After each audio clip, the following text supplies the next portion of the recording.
Music should be an essential part of every analysis. Carl Jung. I firmly believe this. If you want to know about a society, you look at two things: the music and the food. There's a reason why LMFAO and frozen yogurt had their biggest popularity at the same time, immediately at the beginning of the housing market crash. I'm so serious. Without further introduction, my guest today is talking to us about music in society. How do we break down a society? How do we analyze a society through their songs? How their songs even tell stories, and how stories through song help us learn about history. Jonny Pickett is my guest. He is an ethnomusicologist. He has studied all around the world. He has lectured all around the world. And I'm proud to say that Jonny is one of my closest friends. Welcome to Creative Rec with Richard Blacksher. This is Creative Rec with Richard Blacksher. I'm Richard Blacksher.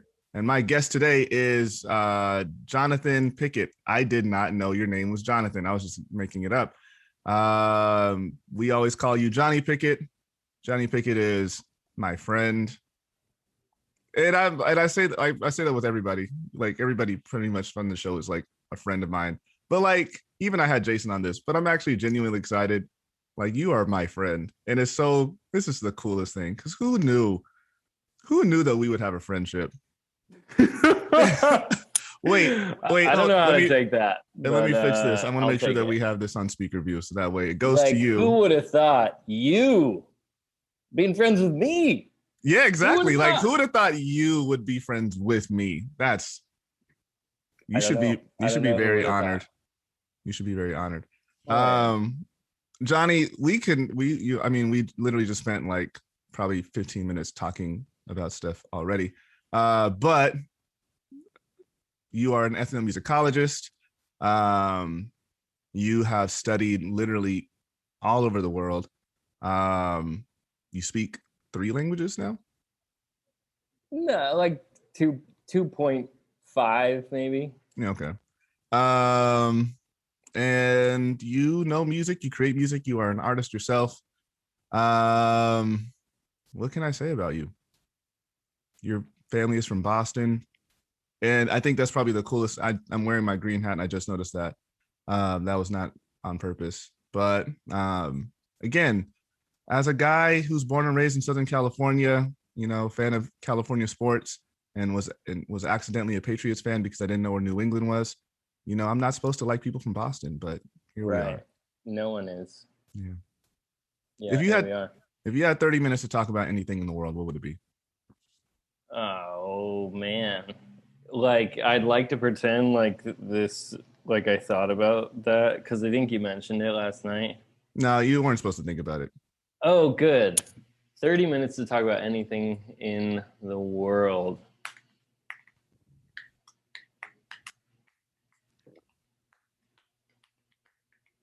There's a lot of things. Or I could ask you the question that I have prepared. Minutes. Well, okay, we can start with the question. And it's been a while since I've looked at this question. I never thought we would have time to do this. Johnny's in Brazil, so time difference and stuff. But I'll ask this, I guess, and we can just get the conversation started like this. Jonny, are all ethnomusicologists white? Again, that's the question. I wrote that question like months ago, and that's funny. Yeah. I mean, the obvious answer is no, but there's a lot more to that, because you go to these conferences. The last one I went to was in Bangkok that I presented at, and you kind of have 2 generations. Mm-hmm. Generally speaking, the whole discipline didn't really get going until like 40s, 50s. And so it's pretty new. Like, there's like a lot of ethnomusicology in terms of like... Break it down for me. What really is ethnomusicology? I didn't know it started. I always assumed this was like something that started like, hundreds of years ago. I didn't know it started in the... Right. Well, it did. In a lot of ways it did, because there were people going out and writing what they found in different music and different cultures. But like in terms, I should say the turn of the 20th century is when the German school started of ethnomusicology, which had like Armenian dudes, and it was in Berlin, and German dudes and Italian dudes and French guys, pretty much mostly men. Mm-hmm. And That's a shock. I know, turn of the 20th century is what I should say. But Um, so what is it? Ethnomusicology is so studying. it's the anthropology of music. Okay. That's the way I normally describe it. So you're taking music and its culture, and then the culture in music. So, which again, you know, we are such a nowadays, I guess we're such a society that commodifies music. I don't even know if we see music as a commodity because we just blow through music. We don't sit with Dude, we albums blow anymore through it so fast. Yeah, so yeah. quickly. But is that something that is going to, I guess, the study of it? Do we still need ethnomusicology? Because I mean, I'll put it like this: you and I. This is one of my favorite stories. So when you were in China, you were listening to a band called Sunset Roller Coaster, right? I was over here in California, and literally within the same week, I'm talking to like one of the custodians at one of the schools I work at, and he's like, "Yo, Blacksher, check this out," and he plays me Sunset Roller Coaster. I posted on my Instagram story, I'm like, everybody check this That's out. crazy. And you send me a message saying, "Hey, didn't I show this to you?" I was like, "We've never talked about this band." And but again, we're finding out about them at the same time. So that really just shows how quickly ethno music is going throughout the world. And I should say Sunset Roller Coaster is a band from, where are they from? Taiwan. Taiwan. Yeah. So how do you kind of think about that now? Yeah. Well, like to me, well, we can talk about kind of my relationship with it now, but to me, ethnomusicology doesn't generally like disseminate the music. That was more kind of like a mid 20th century thing, like Lomax going around and making these records on folkways and his own label, Mm, where he's literally, taking a recorder around to like prisons and Italian villages and everywhere you can think of, and he's making records out of it and killing it, and this kind of adventurous kind of thing. And now it's a lot more um, like analytical and long term. So now when someone does a PhD, they tend to spend like 2 to 4 years in a village mm, rather than going, village to village. And um, they learn the language, they learn all the customs, they eat the food, and they live there. Like they actually live there. And so that's one big difference. And most people kind of as a blossoming as of an ethnomusicologist was writing a book on a place and essentially trying to relate it to the human condition. This is just the pattern I found, is mm, like one of the most famous kind of modern ethnographies is Why So You Sing by Tony Seeger. mm-hmm. And he goes and lives in a village in Brazil. Coincidentally, I'm in Brazil. Oh, That is not related, but okay.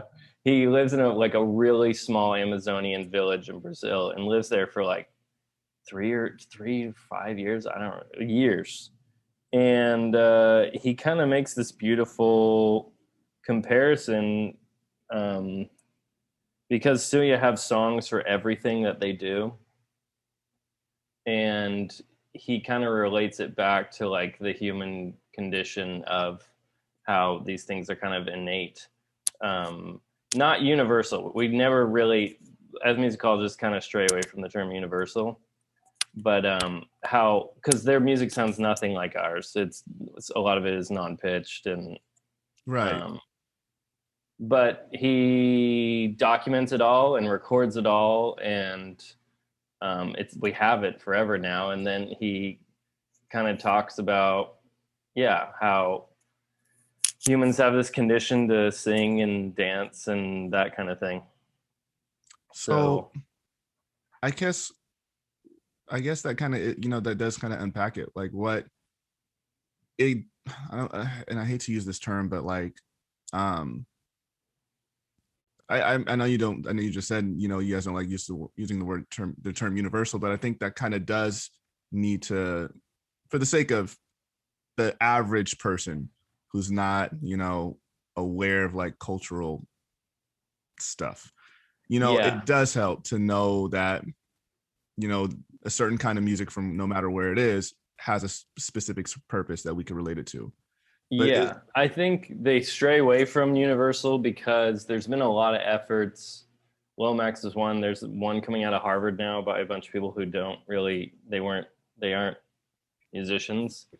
And it's like kind of like everyone has a song and kind of tying it into Western ideals. That's why the term universal has generally been like, yeah, it's universal. Just you're just like, this you sing person songs. from the West, right? Yeah, it Which tends to gravitate towards the West. That's why I think a lot of people are scared. That's my understanding, at least. no, I feel it. I mean, I think even myself, it's I mean, I'm born and raised in America, and no matter what my ethnicity is, no matter what kind of music I make, I am still an American, and everything everything for me, cognitively, whether I do it on purpose or not, gravitates to how close is this to Western whatever. So I Right. guess that kind of is the danger, but also the beauty of the art or the study, whatever subject, is that you guys are seeing the benefit of, okay, but now how do we take that thinking and bridge it towards other cultures? Right. Hmm. Yeah. And so to answer your first question, this is kind of where it's headed now is people are generally more discovering their own music and documenting it that way. Hmm. So when you go to a conference, but it's all over the map. The last conference I went to, I saw a Japanese woman present on Thai music. Hmm. You get a lot of everyone kind of does what they want now, but a lot of people also focus on their own music.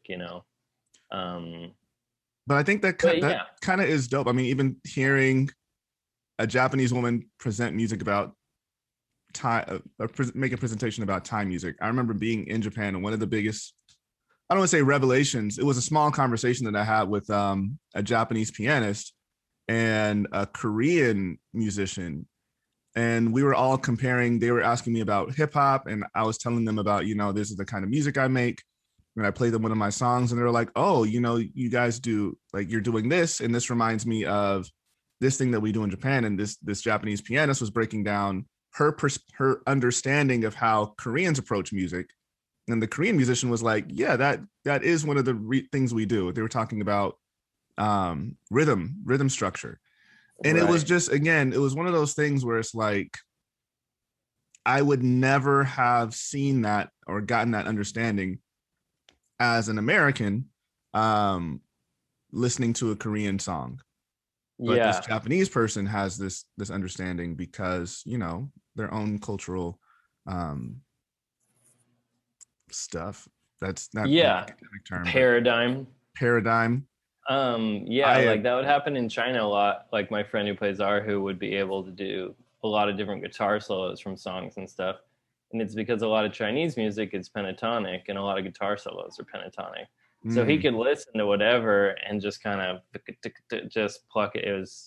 Well, bow it out. It was crazy. It was like so impressed. And it's because he just grew up, it's like pentatonic. And that's what we call it. But yeah, we um, call it pentatonic, but for them it's it's not. It's just yes, whatever. It's just notes and stuff. Yeah. yeah. When you are creating, so, and I since you brought that up, since you brought up China, you were in China for 2 years, Just a year, a year. 12 months. Yeah. Um, and during that time, you've over the last year, you've been releasing music that has been inspired by your time in China. Um, how just talk to me about that again?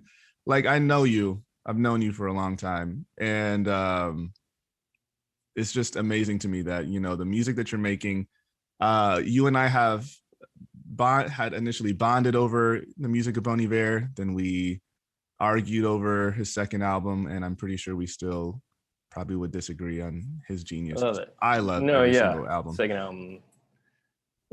I love every album by Bon Iver. He has not made a bad album for me. But how I was does just listening to him. but your music, I would definitely call your music Americana.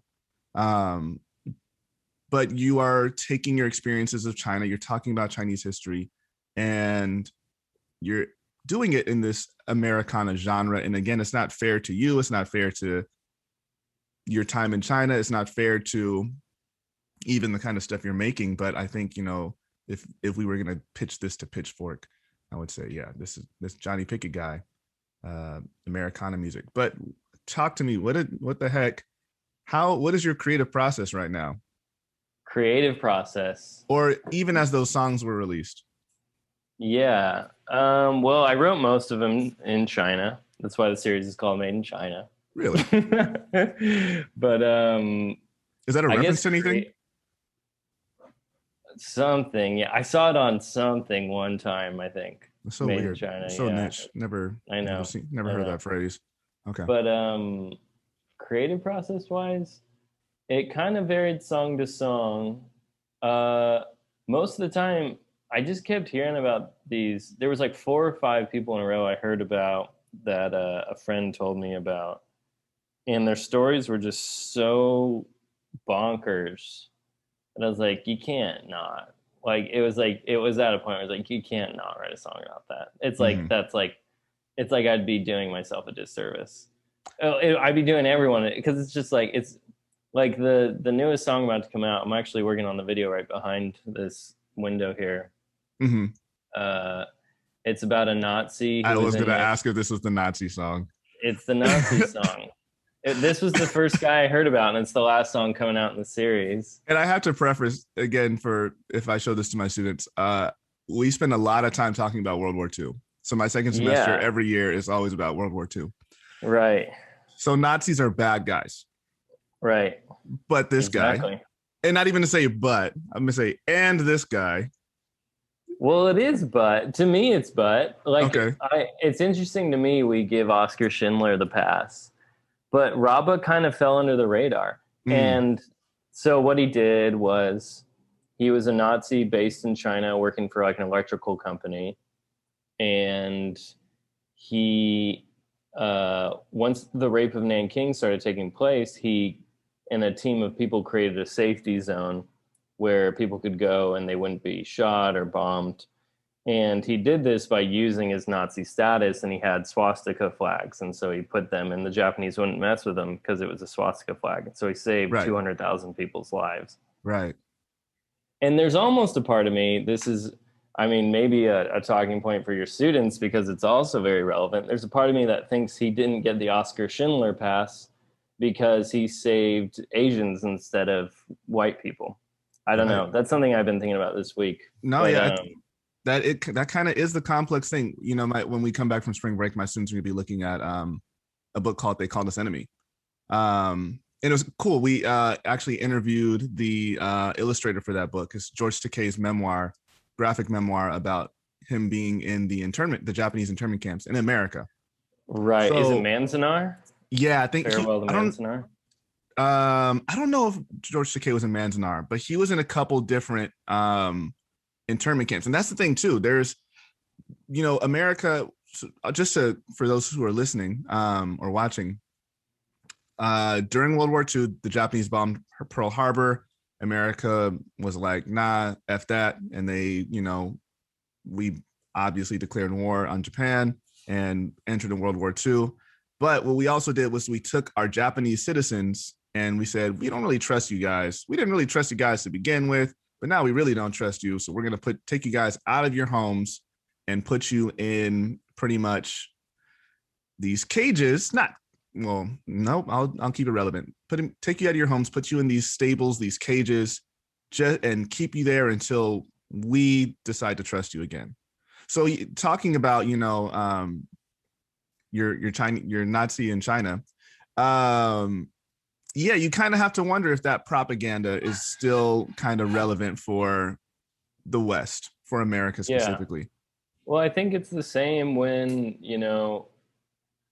a shooting happens in like Colorado this week compared to, a bombing. There was a bombing in China in Guangzhou this week and people died, but no one really, well, there's also political factors in, but there's something with humans where it's like distance and um empathy combine, and people just tend to forget about people who don't look like them or are close to them.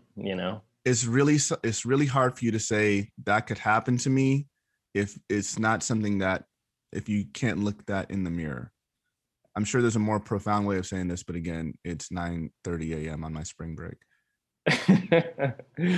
Yeah, no, but exactly, it's like there's something with humans, and it was the same in China. Like, my Chinese colleagues talking about, other stuff. It's like everyone is like, if it's far away, it doesn't affect me. And yeah, it's very strange. But I guess that does, kind of even circle it back around the importance of ethnomusicology and just anthropology in general, especially with, how quickly music can be heard and received. Now, because, we listen to a sunset roller coaster, now my conscious is focused on things happening in Taiwan. Yes. So is weird. that kind of your goal, with your music right now? Let me not say is that your goal. I don't think that's a. Well, I mean, there is a factor of the music that's like, I mean, if anything, it's just like you got to hear this story. It's a crazy story that we don't get to learn about, and it affected the entire world and how the world functions right now. Like these individual decisions, especially someone like Chiang Kai-shek and Song Mei-ling or Song Qingling. It's like Song Mei-ling is my favorite song by you right now. Oh, thanks, man. You're welcome. But it's like thank you. they're individual decisions. Chiang Kai-shek made some decisions. Literally, if he had chose, like, if he had a different day, if he had woke up and like eaten a better breakfast or something, China might be not like China right now. It might be the Republic. Now, is that the story you told me about the guy who tripped on the landmine? There is stuff like that too. Like that kind of stuff is everywhere in China. That is my favorite story. So Johnny has a story, and I actually used it in a song. I may use the song eventually, but this guy trips on a landmine, and this is World War II. This is the end of the Chinese Civil War, like mid 20th century, pushing like 1949. Mm-hmm. And should I tell it? Or please tell the story. So the Republic of China, which is now Taiwan, is like on their last limbs, and they got a couple islands off mainland China that they're protecting, and they all retreated to Taiwan at this point, the island off the coast. And so the People's Liberation Army, the communists, are planning this surprise attack, and everything's going well. They're coming up on the island in the darkness in the night, and one of the ROC guys, Republic of China guys, trips on a landmine, sets it off, which makes everyone on the island think they're being attacked, and they actually are. So they just start shooting into like the black water blindly, and they won, and now Taiwan exists. And if that guy didn't trip on the landmine, there's a good chance Taiwan would not exist. Or it would be completely different, right? And again, like, rest in peace to that man. But God, like, imagine just one little event that seems so insignificant creates a country, and we now have sunset roller coaster. Well, and there's stuff like that with China as well, with the PRC, where it's like Chiang Kai-shek, he got kidnapped the president of China gets kidnapped, right? And the kidnapper is like, listen, you got to fight the Japanese and not the communists because we need to be united. And Chiang Kai-shek's like, fine, I'll fight the Japanese instead of the communists. And then he goes and fights the communists, and he loses trust in a bunch of people, and a bunch of people join Mao and the Liberation Army. And it's like, if he would have chose to fight I don't know, like there was a PRC guy, communist Chinese guy, at a summit in Japan who like thanked the leaders of Japan because he's like, yeah, without you guys, there's no way we would have China right now. So thanks. I mean, it's like, it's just unreal. Yeah. I don't know. Yeah. Or like, if this guy wouldn't have kidnapped Chiang Kai-shek, I don't know. There's all kinds of things.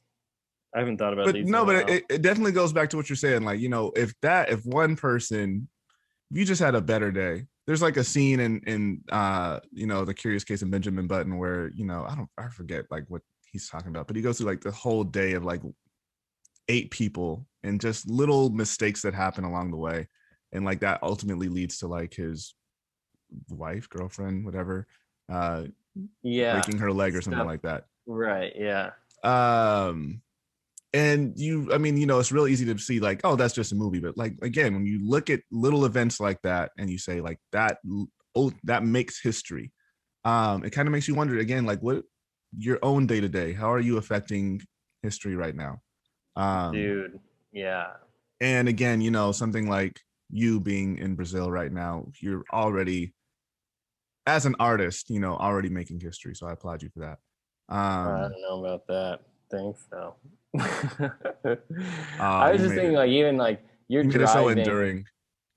I was thinking like you're driving and you cut someone off and they are on like a committee for the city and they're like so pissed that they got cut off that morning, they go vote against something that would have like benefited just because they're like mad at the people of the, you know what I mean? There's so many things. Right. Yeah. So many different factors. Yeah. Man, we're at a 30-minute mark. I will say this before I, you know, kind of wrap. Let's do the wrap up question before I tell people to stream your music and stuff. Because we should. I do want people to stream your music. Thank you. Well, you're welcome, bro. No, I can't even front. Like, I'm happy to see you. I haven't seen you in like months. I know. This is why I love stuff like this, because it's like an excuse to like talk, you know? It really is. This is Eddie has a podcast. It's the same. It's like Eddie has a podcast too. How come I'm not on Eddie's podcast? Dude, yeah, you get on Eddie's podcast. He uses it as an excuse to just hang out and talk, you know? Man, Americans are like that. We are. Have an excuse.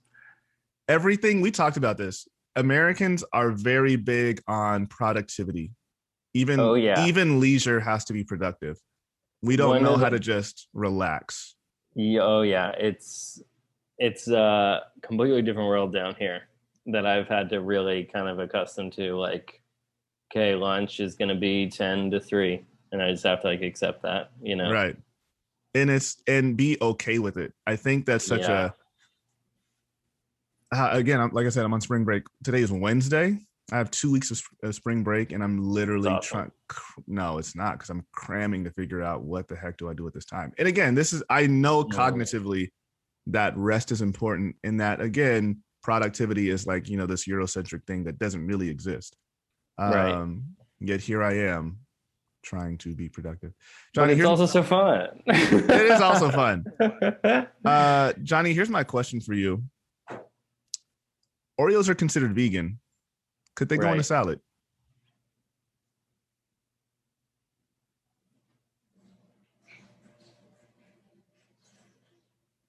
You're thinking. You know, I do, because my first thought is like kind of special croutons. Like if you crushed them up, especially if like, I think it's like Cold Stone or something, they like crush them up into a fine powder. If you did a salad with that and like condensed milk or something, like it'd be a dessert salad. That was my thought. Huh. I guess it might be super gross, but that was my thought. Condensed milk and lettuce and Oreos might. You ever have condensed milk? It's like sweet cream. and it could go on it like ranch, but it's not But ranch. It's but is condensed milk vegan? That's oh the thing. shoot, I So didn't again, think. Oreos are Yeah, vegan. Oreos are right. vegan. So can they go on a salad? Yeah. Mm-hmm. I know. I'm gonna go. Yeah, I think someone could figure it out. I think. I think. Flavortown Guy Fieri could figure that one out. Have you He Googled Guy could. Fieri without his hair dye, without his frosted tips? No, I It's haven't. it's pretty disturbing. I imagine, or like Guy Fieri without a Flames shirt, a Yeah, like Flames just button like up Google shirt. like regular, yeah, like Guy Fieri regular, and it's like that's not the mayor of Flavortown. That's not my mayor I'm of gonna do Flavortown. that right after this phone call. Johnny, thank you. Um, this is gonna end the episode. I love you. Like, All right, love you too. nah, thank you. Thanks, bro. Yeah, Yeah. good episode. I think it's the best episode yet. So let's be real.